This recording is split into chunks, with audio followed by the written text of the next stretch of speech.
Welcome back to Ask a Left Nietzschean or a Nietzschean Leftist. This is Acid Horizon in the series, which approaches the controversial question of whether Nietzsche's work is useful to leftist political thought by going directly to the folks who think it is or might be. Today on the show, we have with us Donovan Miyasaki, professor of philosophy at Wright State University and author of a 2-volume study, Toward a Nietzschean Left, put out by Palgrave McMillan, which essentially argues that Nietzsche's most important ethical and political commitments are better realized through a form of radical egalitarianism rather than the aristocratic figure imagined by Nietzsche himself. I happen to see Donovan's work online through the magic algorithm of Nietzsche Twitter, including a blog post he recently wrote on how and why Nietzsche's fatalism, or Amor Fati, and his concept of Amor Fati, the love of fate, maintains implications for an egalitarian or even socialist politics.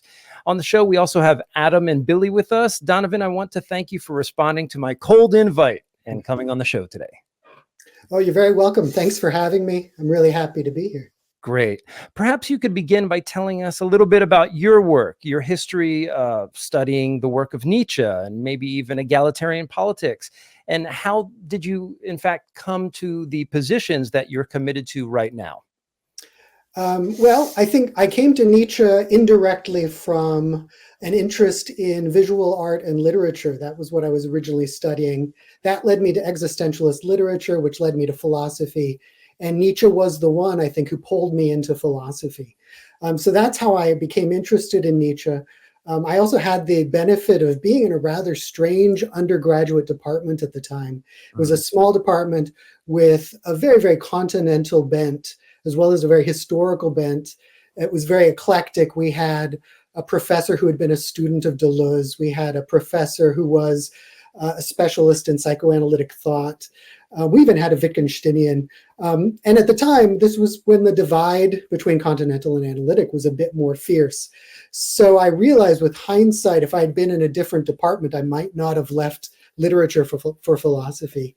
But I think Nietzsche drew me in part because he straddled those lines. He had this very aesthetic side to his work, not just to his interests, but also to his style and his approach.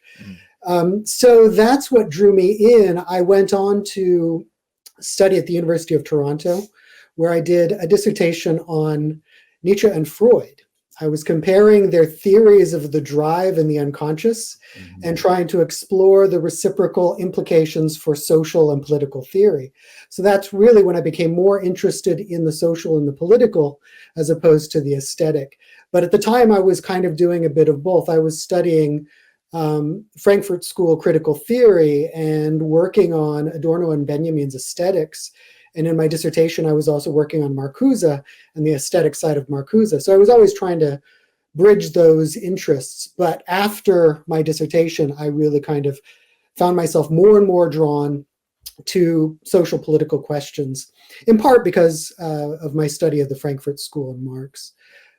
So I don't know, I guess that covers a bit of it. That was great. That was a great introduction. And one of the reasons that your work stood out to me is actually an ongoing conversation that I've had with Billy, who's here today, on the topic of Amor Fati. We went back and forth over whether or not Nietzsche's love of fate was at base a reactionary concept and whether it encouraged an ethics that diminished either the emotional or normative force that was necessary to maintain a kind of revolutionary zeal. And I want Billy to give her version of that argument a little bit later. But before we do that, could you just give us an Amor Fati 101? What is your basic understanding of Nietzsche's idea, and how do you derive from it some of the basic implications of your general arguments? Okay, well, maybe a good place to start is, I think, a nice place where Nietzsche describes or gives what I think is the best description of Amor Fati. It's a description of Goethe in Twilight of the Idols. And he describes him as a spirit who has become free and is characterized by a cheerful, trusting fatalism, according to which only the individual is reprehensible, and everything is redeemed and affirmed in the whole. So that unpacking that could be a huge thing, but let's just try and keep it simple. First of all, this relationship between the individual and the whole, I think, is crucial. Amor Fati involves a vision of the world, a vision of causality that is in some sense deterministic, but it's not a mechanical determinism. It's a holistic determinism. Everything is part of the whole. Everything only exists in the whole. And so when I'm affirming my fate, what I'm affirming is my inextricable place within a whole. I'm affirming to some degree the illusory status of my individual existence. There's a certain connection here to Spinoza, right? You can see certain similarities where really there is only one thing, the whole. The individual is an event within the whole. So what am I affirming when I affirm my fate? It's not a uniquely individual fate that I'm affirming. I'm affirming the entire world, both past and future, at the same time. So I think that's one of the things that's distinctive about Amor Fati. Another thing that's distinctive about it is in that quote, you'll notice that he connects this to becoming free. And that's tricky and strange because he doesn't seem to accept any deep sense of free will. There's all kinds of debates surrounding this, but a strong libertarian conception of free will he clearly rejects. I think he also rejects certain versions of a compatibilist view of free will as well. Any kind of free will where ultimately I have two possible futures and my present choice is making one or the other one real. That kind of free will I think he rejects. So why would he call this becoming free? I think it's freedom from the illusion of free will. Freedom from this sense that I individually, through my choices, am creating a path, a branch of the future.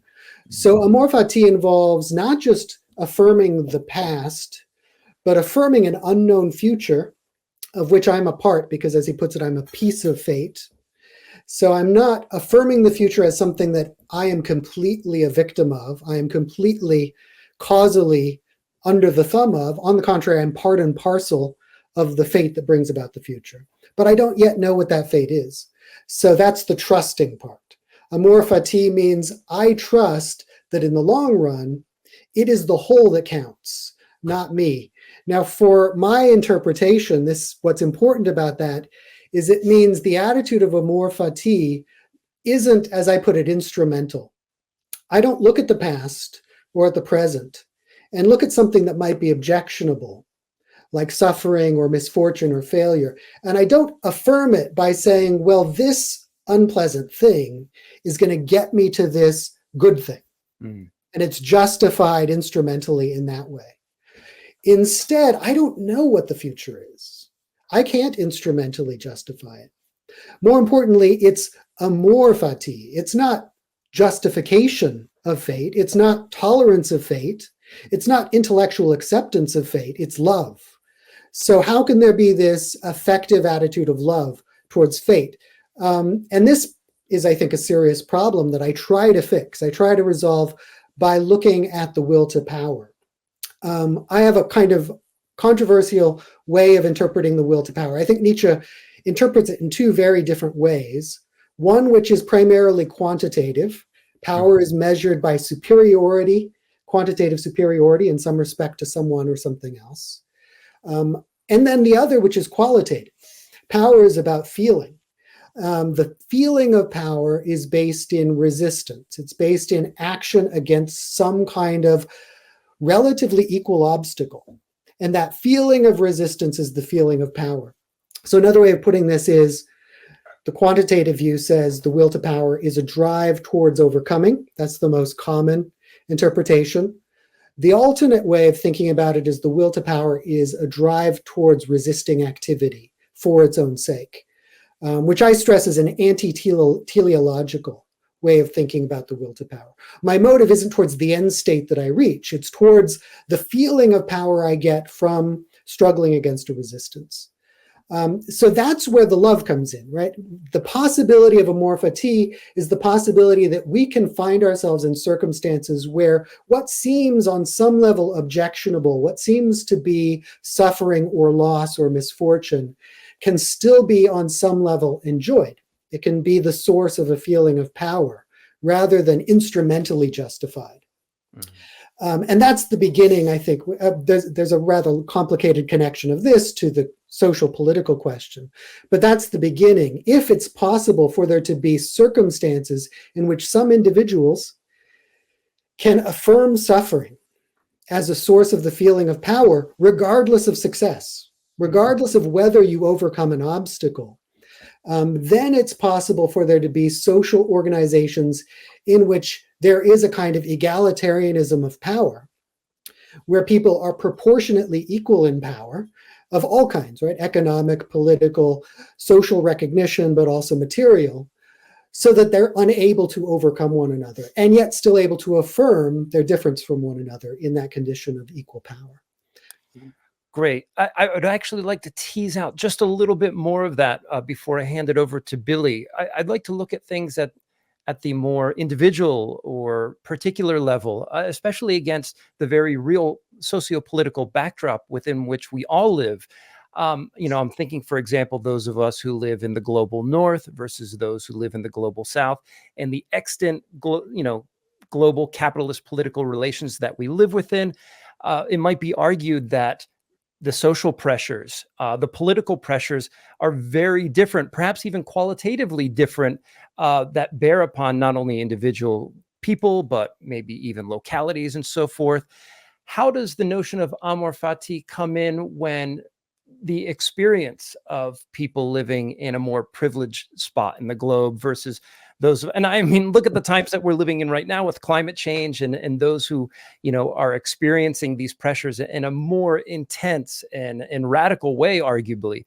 How are we to make, how are we to find solidarity, or at least a consistency within the concept of Amor Fati that makes it reasonable to make it a revolutionary political concept? And I'm not sure if I've explained that quite right, but how do we account for the differences that already exist within the world that we have created historically? Right. This is a question about the conditions that enable Amor Fati. Mm-hmm. And one of the positions that I take is that Amor Fati is primarily an end, not a means for Nietzsche. It's his criterion for measuring what we're aiming for. We want to create a world in which power is proportionally equivalent enough. And I should maybe say a little something about what I mean by that.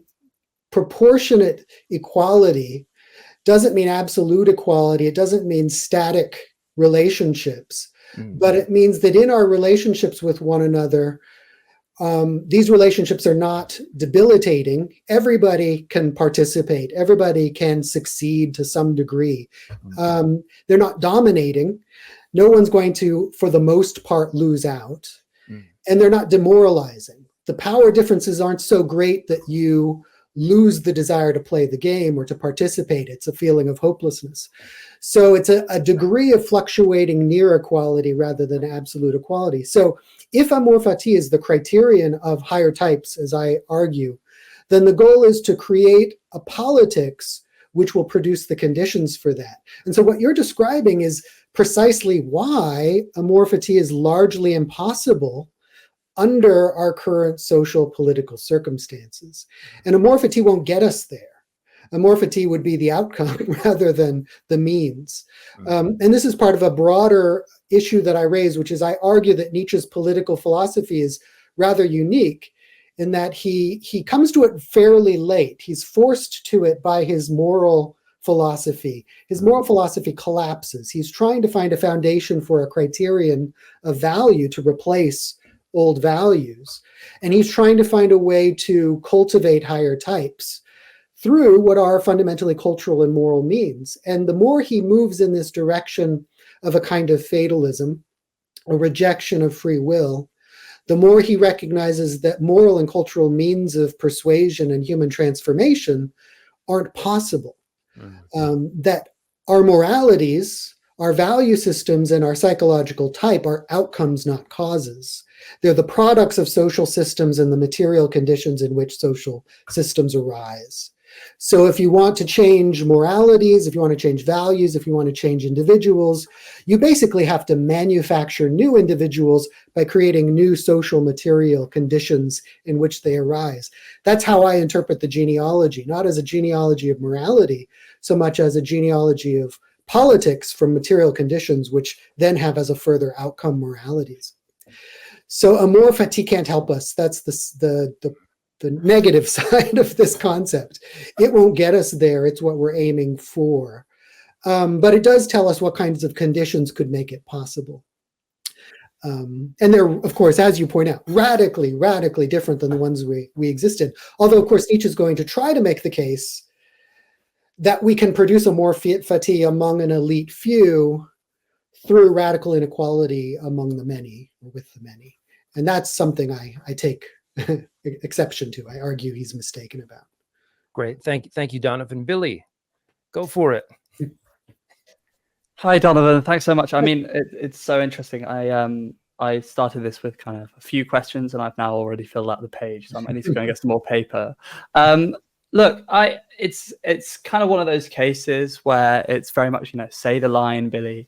I'm going to come and sort of say what I pretty much always say, which is that I just don't see why I should love fate. And there's one specific moment that you said is that we need to affirm the world in its totality. And this is just one of those things where I can think that the world is probably the last thing that I want to affirm. And it seems like the affirmation of the world is precisely the form of ideology. And I'm going to try and explain a little bit about why I think this form of Amor Fati is ideology. So, for example, your position, really interestingly, that Amor Fati is an end rather than a means, I think complicates this. But of course, it's still envisaged as an end by us right now. So although it might not help us as a tool, for example, it nonetheless retains a kind of connection to the actuality that we want to escape, insofar as it is an image of a fate that we are loving, right? We envisage ourselves in a particular form of transform material circumstances, material conditions, and attempt to kind of engender those. And so for me, the question, the issue is that it ends up sounding quite a lot like you want to get yourself to a place where you are at peace with what you already are, which is Stoicism. Which I think is the enemy of all radicalism, basically, because it sounds quite a lot like Seneca, like, everyone else, I'm here in my golden room, right? And all these people over here just need to kind of accept their situation. And I agree, and I can see that that's definitely, you don't think Nietzsche's doing that.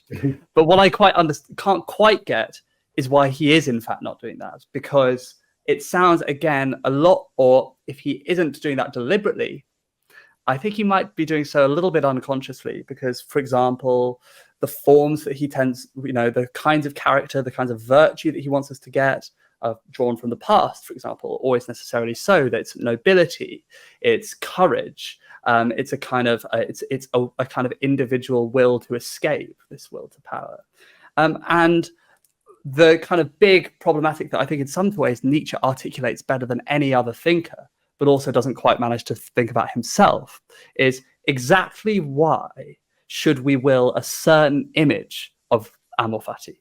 And to what extent are our images of Amor Fati conditioned by what we want to escape? And if they are, then are they ever right?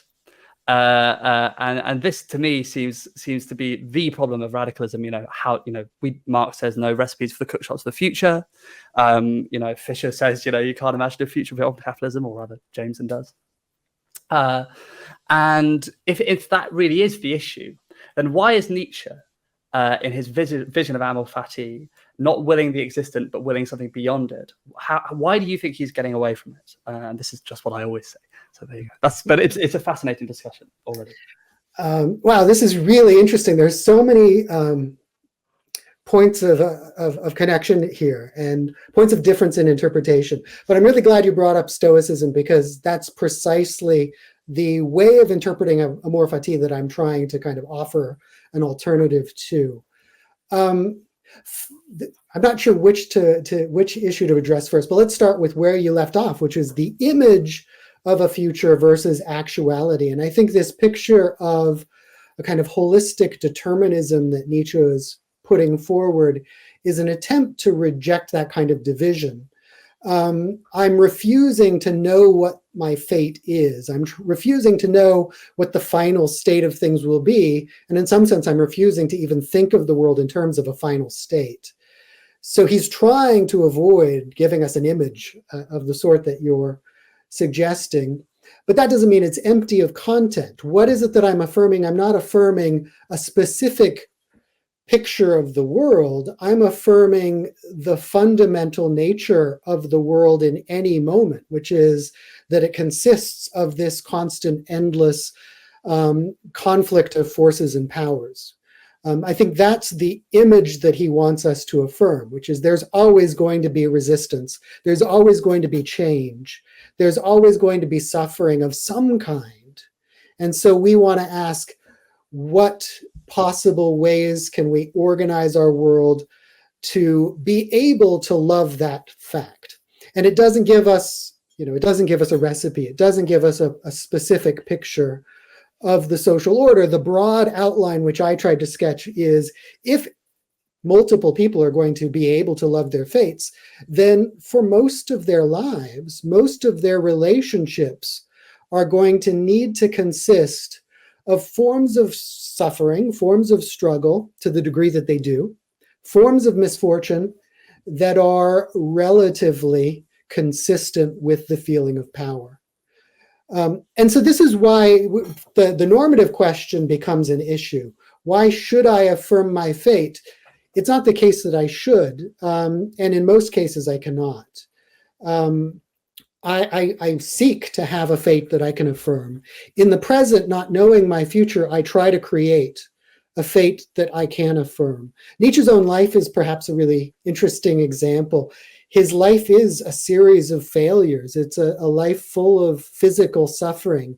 It's a life full of emotional disappointment and suffering.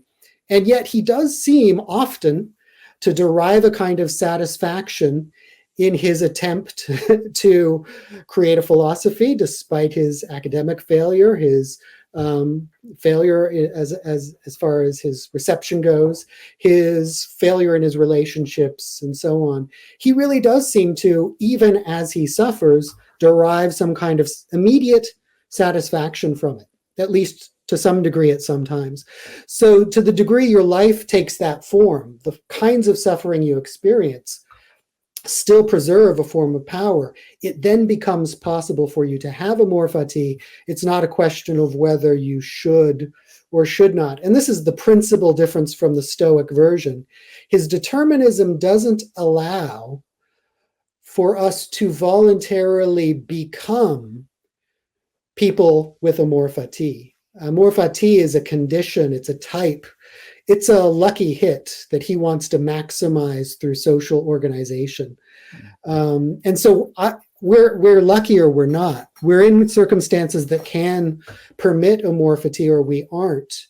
And so our goal then is to, since we don't know our future, to promote a more affirmable future for ourselves, but ultimately to recognize, and here's the revolutionary side, first of all, to recognize in this picture of fate, we're just a piece of fate, right? As individuals, we play an active role in fate, but it's a very, very small one. And the real isn't the individual, it's the whole. So if I really want to produce an affirmable future, I have to do it collectively. I can't do it individually. That's the first side that's revolutionary. The second side is that the goal of Amor Fati and the conditions that enable it is very, very different from the Stoic. The Stoic aim is a state of non-perturbedness. It's a state of kind of contentment. But in Nietzsche's case, what I'm trying to affirm is not a particular state, but the activity. So going back to that idea of will to power, the goal of will to power is the activity of resistance, the feeling of power I get in resistance, and not the state that I achieve through it. So in some ways, this is ideally suited to revolutionary activity, because revolutionary activity aims at an unseen future that I don't yet know when it will arrive, if it will arrive, and if I'll be there to enjoy it. So I have to be able to be driven towards the fight itself and to be able to take meaning and pleasure in the struggle, regardless of whether I'm winning or losing, in order to sustain it. And I think that's really the heart of the kind of freedom that he is attaching to Amor Fati when he says Goethe became free. He had this cheerful fatalism. That cheerful fatalism is the pleasure of a struggle that is perpetuated and may not succeed. It is the pleasure of struggle for its own sake, which enables the activity which may have revolutionary consequences, but it also may not, or I may not live to see them. So it's the opposite of Stoicism. It's not satisfaction. When I'm affirming fate, I'm affirming the contradictions and the conflicts of fate. I'm affirming being dissatisfied with the present. I'm affirming the relative negation of the present and my present circumstances. I'm not content with my situation. I am content with being discontent with my situation, is maybe a perverse way of putting it, which motivates me to enjoy fighting it, objecting to it. The final end of that description of Goethe is he no longer negates. And here we have to be careful. What does that mean? He no longer negates in the sense that Nietzsche objects to, which is the abstract negation of the core characteristics of the real. For example, in religion, I negate mortality and imagine eternity. I negate the body and imagine the soul, right? That's a kind of just the opposite of what's actual. But under this very sort of holistic picture of fatalism, if I negate the present, I have to do it in a way where I picture a future that derives from the present, that even derives from the things I dislike about the present. So it's not an abstract negation of the present.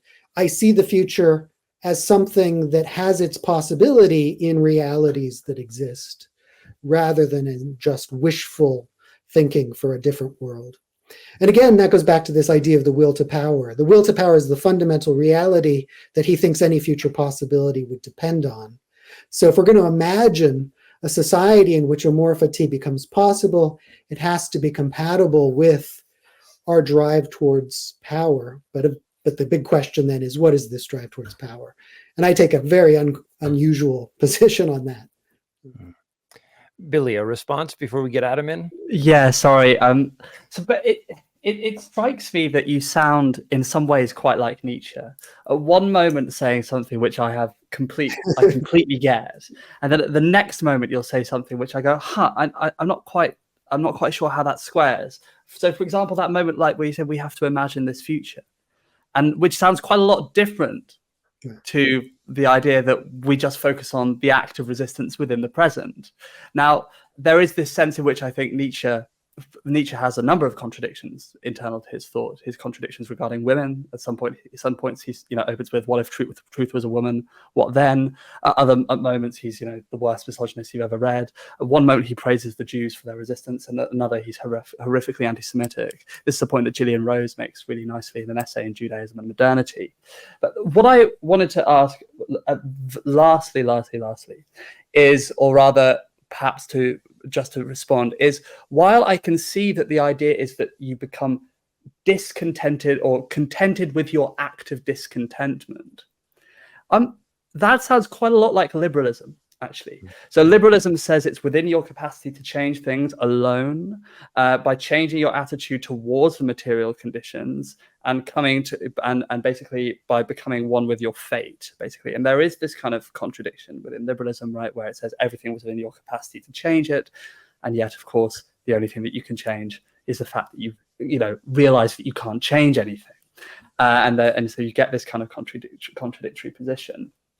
And so for me, that force of resistance without end, I see that as a kind of end in itself, is starting again to sound like a kind of negative form of Stoicism, where one is happy with your lot as a discontented actor. I want contentment, and so do you, and so do we all, right? We all wish that things were better, and that kind of positive content, right, is internal to our thought, and we're never getting out of the positive, we're never getting out of the negative, right? This is I think, kind of the point of dialectical thought. And so for me, I still, I suppose, and I'm not expecting you to respond because I'm going to always say this. And I know Craig and Adam have tried many times to get through to me, but it seems to bounce off my skull. Perhaps I just don't see it. But it seems to me that, again, there seems to be this moment of affirmation here of something, whether that's dissatisfaction or, a satisfaction in the dissatisfaction. I wonder whether it still remains a little bit too happy with what is, rather than anything else. Anyway, sorry about that. Oh, very interesting. And so many points we could draw on and explore further. And I'm glad, as with Stoicism, I'm glad you brought liberalism in, because again, it's an important point of contrast. On the last point, I think there's a disagreement here that Nietzsche has with the idea that we want contentment. Obviously, the question is what do we mean by contentment? But I think there is a deep sense in which Nietzsche thinks we don't want contentment, or what we often talk about as contentment is a state of what I would call a kind of balance of powers in which we're able to engage in activities where we continually feel power without feeling debilitated, dominated, or demoralized. Right? That's what contentment is. And it can take many forms. It could be a very quiet, peaceful activity like gardening, or it could be some really sort of ambitious, difficult struggle like, I don't know, an athletic activity. But whatever activity we find our contentment in, I think for Nietzsche at the end of the day, the pleasure is in the play. It's not in the outcome. It's not in what we're achieving. It's not in the meaning of the task. It's in sort of the engagement of equal resistance. It's in a kind of activity for its own sake. This is maybe even a little bit Aristotelian on Nietzsche's part, that the highest happiness has to be an activity that is pursued for its own sake. And it can't be contentment in the sense of the absence of activity, the absence of need, the absence of desire for activity. So I think maybe there's an important issue there. Do we, in fact, desire contentment?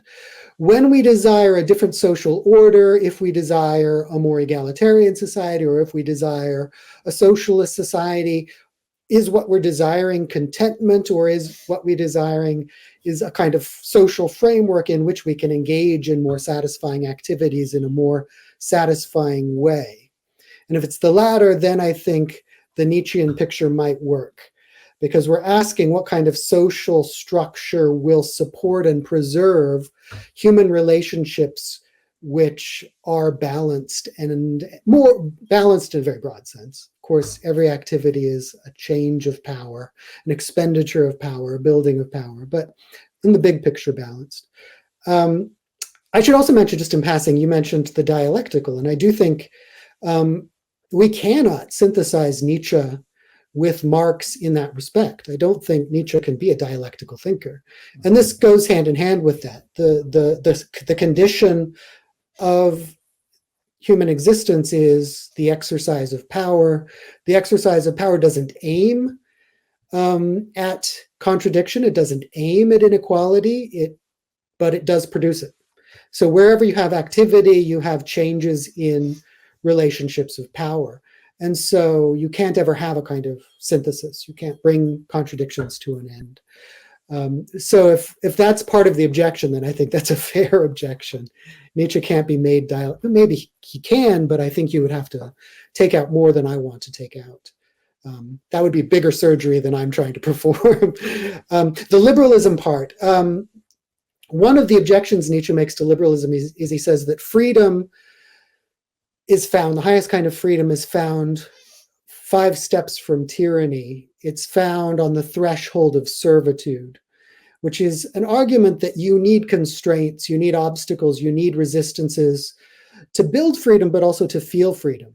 So that goes back to the version of the will to power I'm arguing for, where what we actually seek is resistance. And we're happy with that, provided it's proportionately equal. If it's too great, I feel powerless. If it's too little, I feel powerless. There's no pleasure in defeating an incredibly weak foe. So I need that proportionate quality. So freedom is in that weird middle ground, just enough, a worthy opponent. And so when I stress that his view of Amor Fati is I'm affirming that I'm constantly going to be encountering resistance, and I'm only able to do that if the resistance I encounter really is proportionately equal. This goes hand in hand with his rejection of liberalism, because what liberalism wants is negative, predominantly negative conceptions of liberty, where the introduction of constraint, the introduction of resistance, the introduction of obstacles is felt as a violation of my freedom. So this is another way of interpreting Amor Fati as freedom. It's freedom from the need for free will, because I enjoy obstacles, I enjoy opposition, I enjoy disagreement, and I enjoy fighting against it. And so, unlike the liberal, I'm not going to flee constraint. I'm not going to flee imposition. I'm not going to flee intervention, because it's the source of my feeling of power. So in that sense, I think he's trying for a very, very anti-liberal conception of freedom. Well, maybe not anti-liberal, but it's certainly not liberal. And I think it coincides with the picture of Amor Fati that doesn't fit the dominant spirit of liberal conceptions of freedom, where I want to avoid anyone who's going to interfere with me. I want to avoid others in general. They are an obstacle to my feeling of freedom, because I have this very diluted sense where freedom is nothing touching me, nothing interfering with me. Right? Great. Adam. No, yes, thank you so much. I mean, I have a sort of a bundle of questions I'm just going to compress into one, because your reading of Amor Fati is very much, it seems to me, based on, particularly the late Nietzsche, particularly the Nietzsche of Twilight of the Idols, and it seems particularly the four fundamental errors section, where he says, and one of the four fundamental errors is sort of people think backwards about consciousness and the will. And this goes through, and I guess we can definitely go into discussion about material conditions on this, Nietzsche's obsession with diet and with stomach and with eating. Of course, these are his own sort of medical predilections, but also the idea that, one does not have a good constitution because of a good diet. One eats a good diet because one has a good constitution. And therefore, to use the philosophy of mind technical term, the experience of the subject, or any kind of subjectivity, is epiphenomenal. It is a product rather than being a reflexive impulse of a sort of like a transcendental subjectivity finding itself in experience. And to that extent, I wanted to ask to what extent does your reading of Nietzsche exclude any principle of subjectivity? And to that extent, insofar as we are not to simply choose, we're not free to choose, but nonetheless, there's a question here of politics where there's a question of, well, are we free to choose to engineer the coming to be of the kind of types that make Amor Fati possible? And to that extent, insofar as Amor Fati is itself a position where the existence does not need to be justified, but insofar as it accepts sort of a fundamental groundlessness of all of these things other than the will to power, why would Nietzsche engage in such a practice as philosophy in order to do this? I mean, you could have the sort of the answer of say, we didn't have a choice in a way. He was being piloted by this grand task, and that's why he chose the monikers of such Dionysus the Crucified and Zarathustra in order to carry this out. But there's not only an interpretive question here. Well, there's also, there is an interpretive question. There's a question about how much subjectivity or lack thereof would also differentiate your reading from someone like Heidegger, particularly volume 3 and 4 of his Nietzsche lectures, where he says, and this is just a quote, he focuses on the figure of the overman, and he says that the overman is, and I quote, the consummate subjectivity of will to power is the metaphysical origin of the essential necessity of the overman. And this is Heidegger's big fixation that goes from the Nietzsche lectures over to his final sort of public series, What is Called Thinking, where Nietzsche essentially is a completion of the German idealist evolution in philosophy. It's Hegel at the end for Heidegger in the 30s, it's Schelling for who Nietzsche ends up completing by transmuting all metaphysics into will into the 60s or so. So I just want to ask, how in a sense would you say that is subjectivity one of the main parts, this focus on epiphenomenalism, one of the ways that you break with the tradition of thinking about Nietzsche as a totality-oriented political agent, like Heidegger, and also insofar as you sort of stick with this hard determinist, non-compatibilist, explicitly sort of late Nietzsche, to what extent do we have the agency to even take this on board? Is it simply something we can choose, or it's something we have to be, in a sense, infected by? Not in the sort of sense it's a disease, but in the sense it has to rewrite us as we read it in order to make it into some sort of, not only a program, but more like programming. Thanks. This is really, really fascinating questions and really relevant. First, I should mention, as you say, this is an interpretation based in the final writings of Nietzsche, very intentionally so. I start my book by saying we're going to read backward. We'll start with his very final works, ask what's crucial and primary in those final works, and then we'll work backward and we'll include anything we can keep consistent with those final commitments. So it is very much a reading of the late Nietzsche. I even distinguish his final year, the works from the final year, from things like Beyond Good and Evil and Genealogy. On the question of Heidegger, I should just admit there's no sympathy on my part with Heidegger's reading at all. So I'm not even sympathetic enough to engage it, which I'm willing to admit. Sometimes you have to do that. Ideally, you would engage and explain your disagreements with any major interpreter, but Heidegger's one, I'm not willing. I'm going to, looking away shall be my only negation. On the question of subjectivity, I do sort of read Nietzsche as treating subjectivity as pretty much epiphenomenal. The subject is a product of social systems. And at the end of the day, our choices and our actions are consequences of the organization of our drives.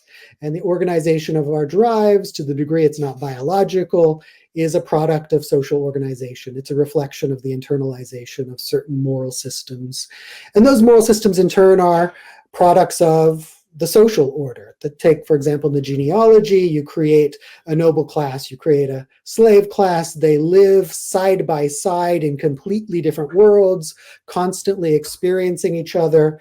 So the slave constantly has their resentment reactivated by the constant presence of the noble in turn has their sense of superiority constantly reactivated by the presence at a distance of the servant. And so those moralities are themselves consequences, effects of the social order.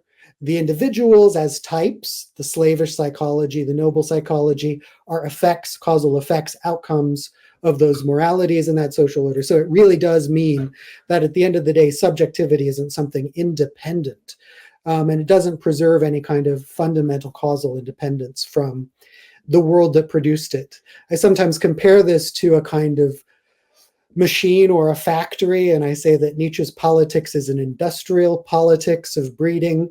Or another way of putting this is, I use Kafka as a slogan here. There's hope, but not for us. The individuals who currently exist can't be fundamentally changed. You and I can't fundamentally change ourselves, and we can't fundamentally change each other, and we can't save each other. Who knows, in the short term, we might be able to improve our lot a little bit, but at the end of the day, what is the task of politics? It's to create new people. It's to create the conditions for future people who will be more fortunate than we have been. And so that brings us to the real serious question that you raise. If this hard determinism is the case, how is that possible? How are we even free to engage in this industrial politics of creating the material conditions of more fortuitous, happier, more fate-loving people? And I think the short answer is we're not free to do it. So Nietzsche can only appeal to the persuaded, right? He can only say to those who want that end, these are the most effective means for bringing it about. And that would go back to that question about our vision of the future. Nietzsche isn't giving us a picture of the end state. He's instead saying, well, we have to look at all of life as one causal whole. And even in the short term, the next step, what we do tomorrow, what we do next year, has to in some way be an action that derives from the current state of things. Just to give you a non-Nietzschean example of both Amor Fati and this version of non-free politics, think of the way Marx looks at capitalism. Think of the way he, on the one hand, affirms it. He redeems it by showing us that it is a path to socialism. But then also think of the way he's charting a minimal course toward socialism from capitalism. So he's taking the actual, he's even taking the worst parts of the actual and using them to explain causally how we get to the next step. Even though he can only get us to the next step, he can't really paint a bigger picture than that.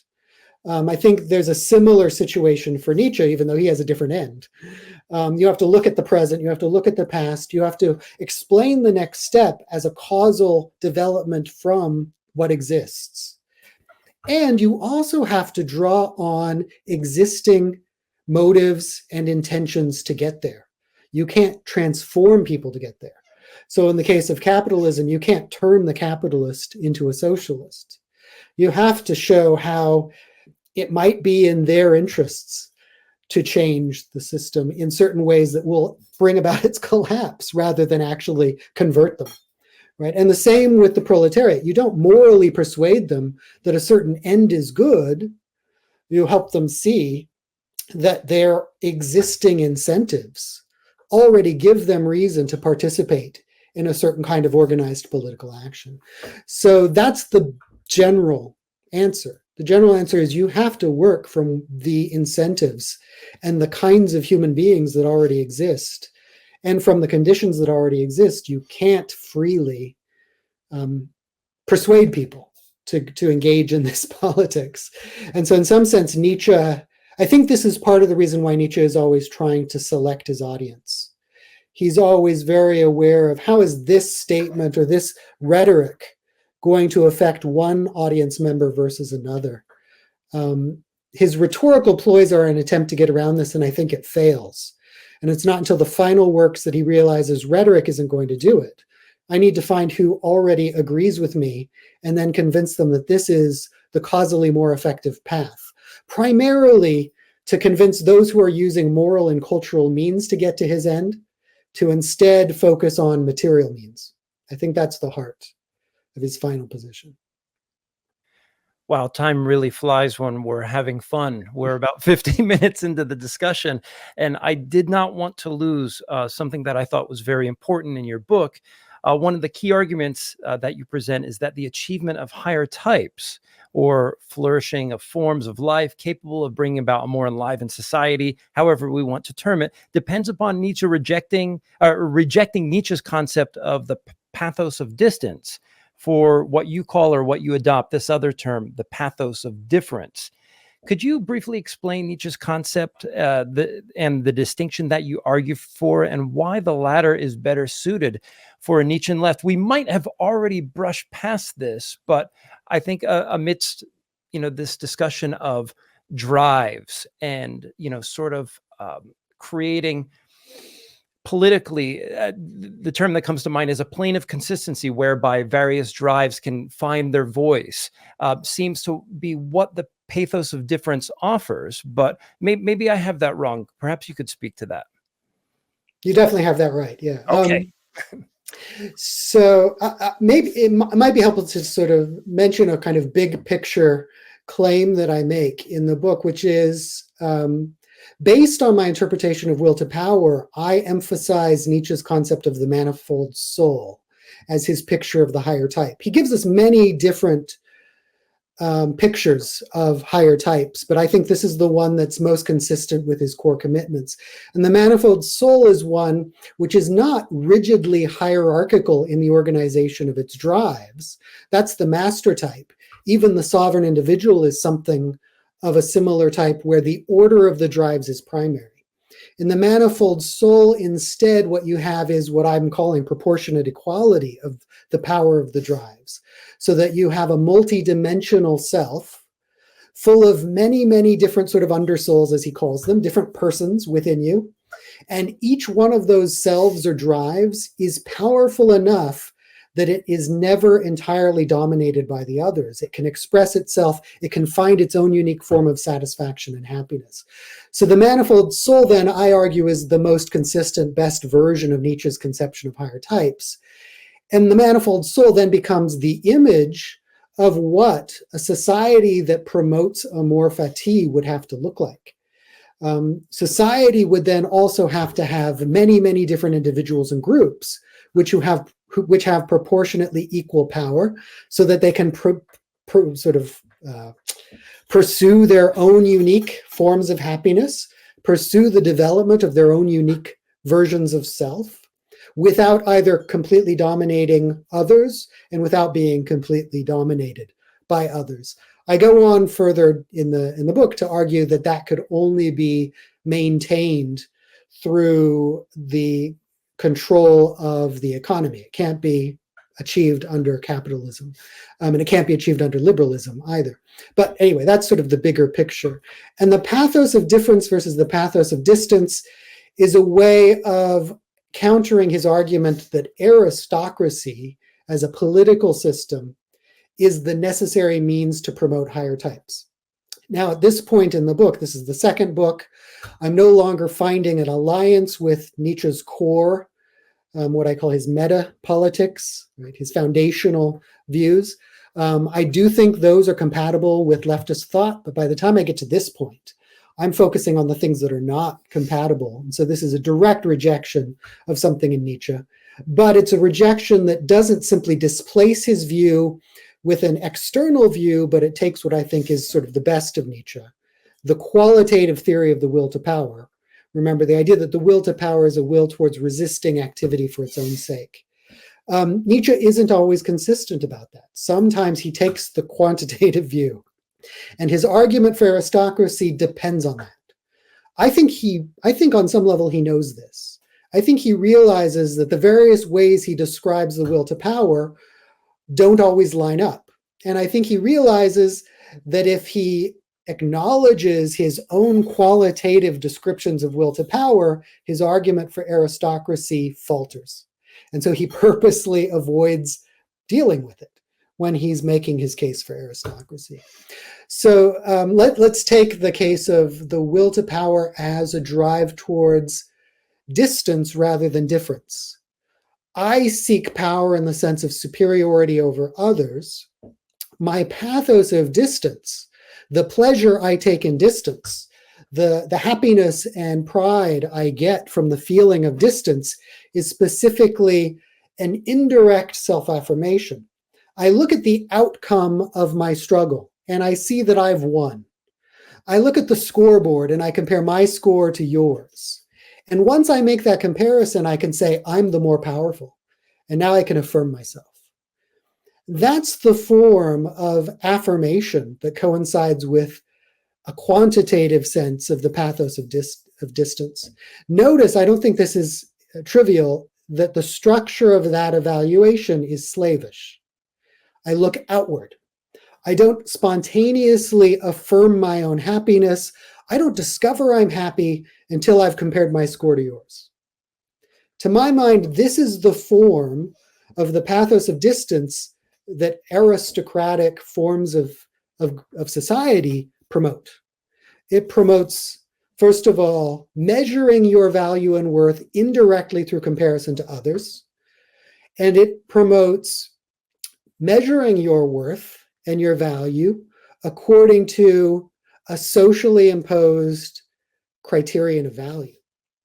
In a literally aristocratic society, the way I establish my superiority is through a shared system of value, the class system, right? So in order to evaluate myself in this way, I have to conform to the values of the social order. So this is another way in which I think the quantitative version of will to power leads to a version of the pathos of distance, which does not meet what Nietzsche is really aiming for. It doesn't give us the kind of society he wants. It's not going to make people higher. It's going to make them conform to social values. It's going to make them more dependent on comparison to others in order to affirm themselves. It's going to make their happiness, their power, and their pleasure more dependent on comparison to others. Whereas the pathos of difference is the enjoyment of difference. It's the enjoyment of distance in proximity. When I encounter someone who's radically opposed to my views, or I encounter someone who's better than me, more talented, more able, or even less able, and I'm able to interact with them in a way that I take pleasure in, that's the pathos of difference. And why am I taking pleasure in this? Because they're sufficiently equal that I still experience resistance.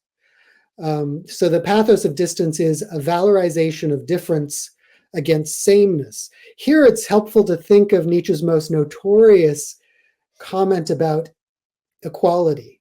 He says at one point that the true voice of justice would be equality for equals, inequality for unequals. Never make unequals equal. The most literal translation of this is never make difference the same. Difference for the different, sameness for the same.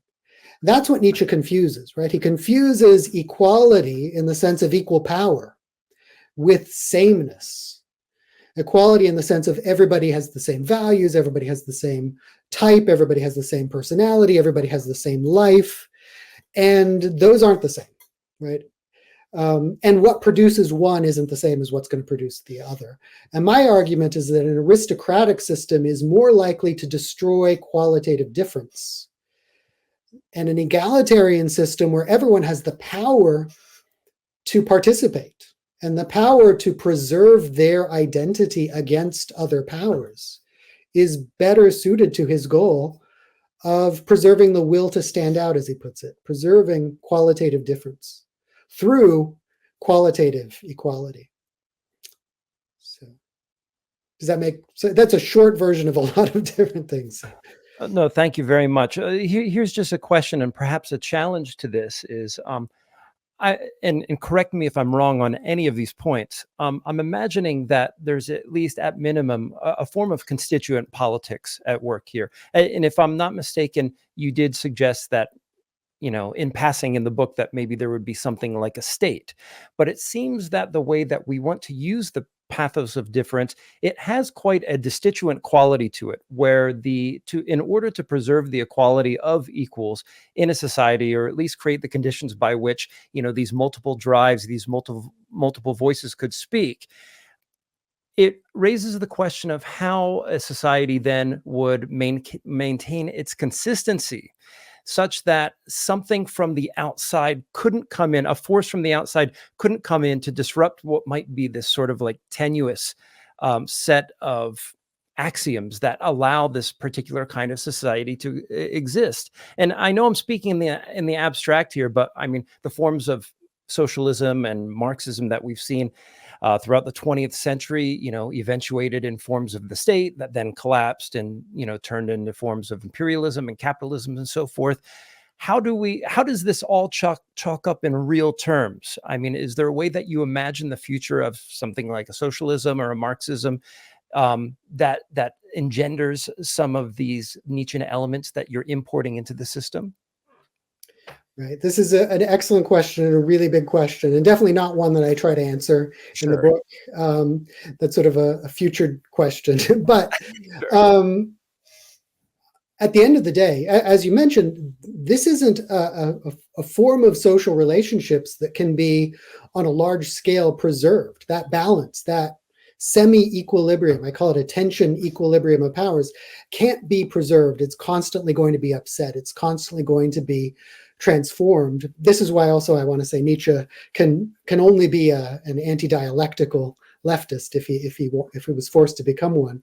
You can never reach a synthesis. You're always going to have the reintroduction of conflict, the reintroduction of contradictions, and you have to have some form of state to reestablish power equilibrium. Now, how that's done is an open question. That's the question about recipes and cookshops, right? But the short answer is any way we can expand the real practical power of individuals over every aspect of their life is going to move us closer to this. So, for example, increasing our power over the economic sphere is one important way of doing this. So much of our ability to participate in various social activities and social games, our ability to participate as equals in those games, have at their basis economic advantage, right? And so to the degree people control the economy, you have a greater balance of power. But this should be expanded everywhere it can, right? Control over the workplace.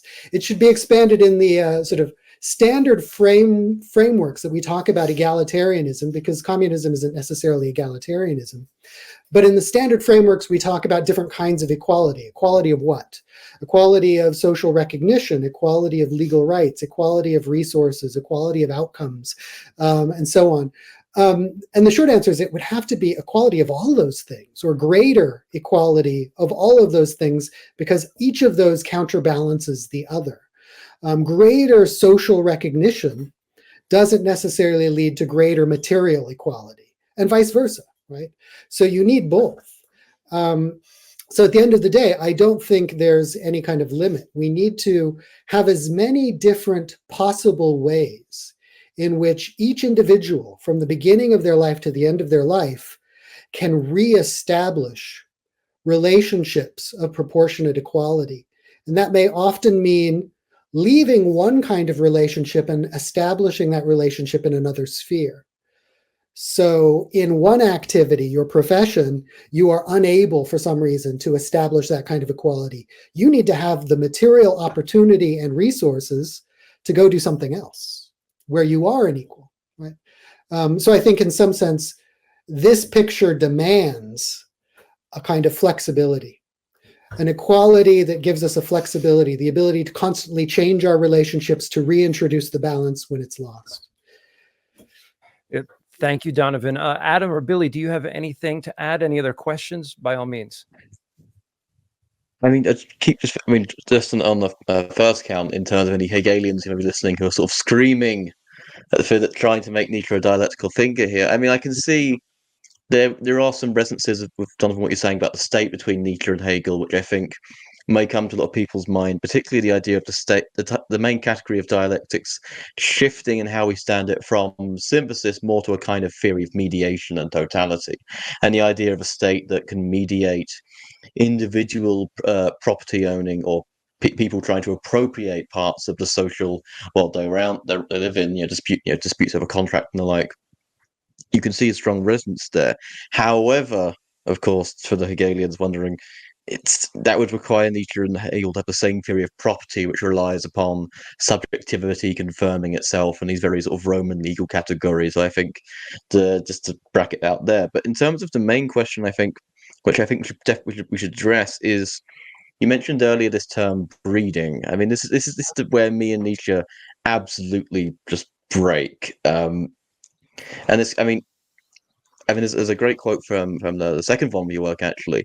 He said, you define breeding as the transformation of the material conditions conducive to different kinds of political organizations, which create different types of morality, in turn grounded in different conditions of power and happiness, which finally produce different types of value agents through the materially motivated internationalization of those moral systems in individuals.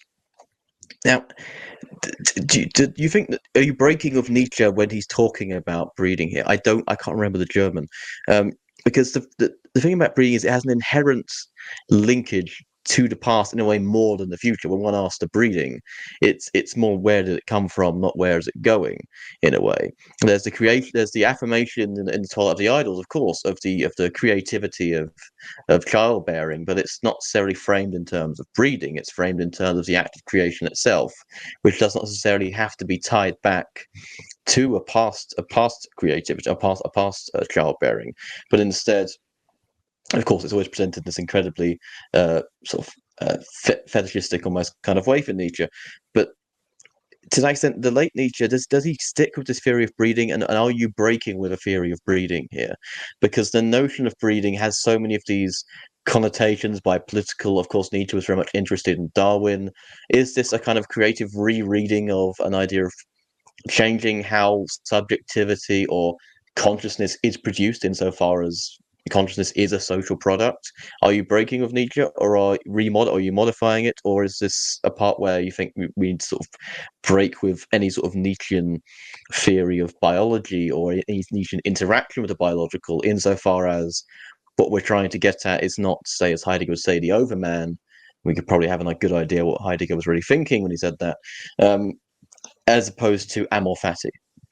The actual, is insofar as a life can be bred, which is not have, it does not have to justify itself, would it therefore sort of breed itself out of the possibility of any thinking of anything in terms of this fundamental debt to one's lineage, to one's inheritance, the concept of breeding presupposes?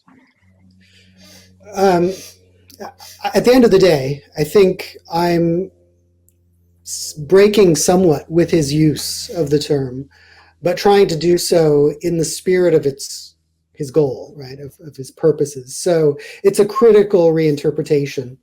And when I talk about the politics of breeding, I'm really interested only in the late work where he raises the concept in the context of how do you bring about higher types.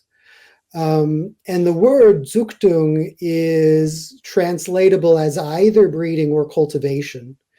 And I think that's intentional, that Nietzsche's drawn to this term, because at the end of the day, he's reducing the distance between the anthropological and the zoological, as well as the distance between the zoological and the biological, right? He wants to sort of say this isn't a concept of biological breeding. It's not a concept of metaphorical psychological breeding. It applies across the board. Breeding refers to producing future types by changes to the conditions in the present that cause them. And what counts as breeding, if we ask, well, is this a biological concept? Is it a cultural concept? What counts is anything that does that, right? He's not excluding anything and he's not focusing on anything. As you mentioned, he has an interest in evolution. He has an interest in biology and biological science. He has this strangely semi-Lamarckian idea that if I engage in a habit over the course of my life, my children will inherit it. And he's interested in these things because he's interested in what can we do today that will produce a change in people tomorrow. Anything that will do that counts, right? So if that means changing diets, that's breeding. If it means changing political systems, that's breeding. If it means changing educational systems, it's breeding. The contrast is, first of all, to taming. Right? He contrasts this animal metaphor of breeding an animal versus taming an animal. Taming an animal is removing objectionable characteristics and eliminating types that I find objectionable, whereas breeding involves preserving characteristics that I find desirable. So the politics of breeding is first and foremost preservative rather than destructive. I ask, which human beings do we want to save? Which characteristics that some lucky hits have do we want future human beings to have? And what conditions brought those characteristics about? So it could be dangerous, but it could be dangerous in the way that any politics is dangerous. Any politics can use objectionable means towards its ends.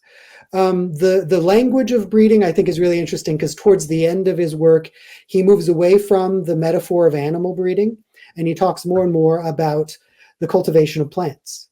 His primary picture of the conditions that produce higher types becomes the hothouse, the greenhouse, rather than the barnyard. So in that sense, I think it's more appropriate to define breeding as cultivation, because in his final work, that's the image he uses. And I think it's the more materialist picture, because when you think of a greenhouse, first of all, you're no longer thinking of the breeder, right? You don't have a person coming in to select animals.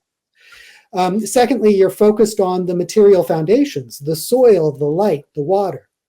Those are what produce this plant instead of that plant. So I think that's the better metaphor for thinking about his late theory of breeding. I'm not sure if that answers the question. Maybe a final. It's interesting you mentioned the focus on plants, actually, because it seems like it was probably due to his Goethean inflections, because Goethe famously wrote an amazing book on plants, which is very influential around that sort of scene, as well as the earlier German idealists like Schelling too.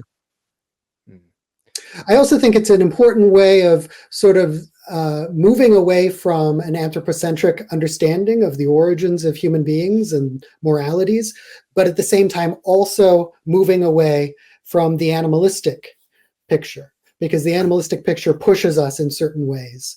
And I think he realizes, having used that metaphor for so long, or that language for so long, he realizes it's pushing in a certain direction that he doesn't want to go. It's still a kind of intentionalistic picture. Animals as these beasts that desire to dominate their environment. Instead, think of a plant. What does a plant want? A plant wants to grow. It wants light. It wants sun. So it's a very different way of thinking about our motivation. It's very against the grain of the humanistic tradition. I think this raises the question. This can be a final question. I don't want to take too much of your time today, Donovan. And I want to say thank you in advance for spending time with us here today. This has been great. But on the point of higher types, if we are combining or morphing the sort of Nietzschean lens with a kind of socialist or Marxian lens, and if it's in our interest to develop, this sort of relative sense of equality amongst, folks in a society, how are we to rethink? Does this force us then to rethink what even Nietzsche thinks about higher types? And also perhaps denude it of some of the moral connotations that go with it, since we are thinking as materialists. And maybe even if our interest is to give life and to give voice to those things that are ordinarily suppressed or dominated in the sort of qualitative version of a pathos of distance, how do we then suppress or evaluate or criticize the sort of eugenic connotation that goes with higher types? Right. This is a great question. And all of this ultimately goes back to this debate about the nature of will to power, his understanding of our motivation, and the conflicting conceptions of higher types he gives us at different places in his work and at different periods in his work. So we have to make the case for one of these understandings of the criterion of higher types. We have to reject those versions of the criterion for higher type that lead necessarily to a quantitative picture of the will to power, a comparative superiority-based picture of the pathos of distance, a conception of Amor Fati, where my ability to affirm my fate has to do with my sense of accomplishment, of ever greater conquests, and so on. So we have to reject that entire side, which I've tried to argue doesn't go nearly as deep as it appears. And once we've done that, we have to push for the view that higher types doesn't mean, a world in which we preserve the categories of the high and the low, but where we're trying to produce a population of people who are all in type, the higher type. And the higher type then is defined by the intensity of the feeling of power rather than a quantitative state of power. And I actually sort of play with this idea a little bit in the book when I suggest, well, when you're reading Nietzsche about aristocratic culture producing this desire for self-overcoming and so on, you think of these very heroic images of people accomplishing great things and standing out above everyone else in terms of their abilities and their accomplishments. And we should push in a very different direction. We should say that Nietzsche's psychology, Nietzsche's understanding of human nature, the pleasure we take in resistance for its own sake, is best exemplified not in those heroic images, but maybe better exemplified in Marx's picture of that day I spend fishing and farming and engaging in idle criticism. Or I also suggest the image of Zhuangzi's useless tree, right? That kind of very small, almost humble, quiet form of life can be every bit as rich in the feeling of power if the basis of power is proportionate resistance as the Homeric heroes, right? And maybe that's the picture of contentment of a sort we should be pushing for in our reading of Nietzsche. You're speaking my language. And Donovan, I want to thank you once again for coming on the show. You have your 2-volume series. Will there be a third installment? Oh God, I hope not. No. I'm certainly probably going to be writing from this point in directions that are sort of traced by this book, but I can't imagine directly adding a 3rd volume. It was just it was a lot, and I need a little bit of a break from these particular topics. This is the problem with modern audiences; they just want sequels. Yeah, that's right. The remake. Yes, and you did offer me some of the books prior to our discussion, but I was fine with the PDS. As you can see on my video, I have too many books already. Yeah. But you were generous to suggest perhaps, my suggestion is that if you are still willing, that we can do them as a giveaway on our Twitter account. Is that right? Yeah, absolutely. Sounds great. Yeah, so if you're listening to the show right now, probably within the day or two following it, you can just pop onto our Twitter account and find the tweet that's going to have the episode and the offer for the books. Just retweet that, and then after a day or two, we'll pull a lucky winner. There will be a lucky hit, an Amor Fati for the books. So just tune in and find us on Twitter. Thanks again, Donovan. This has been wonderful. Yeah, thanks so much for the invitation. It's been great. And thank you, Adam and Billy, for your great questions and the really interesting discussion. Really enjoyed it. Thank you, Donovan. No, thank you so much for coming.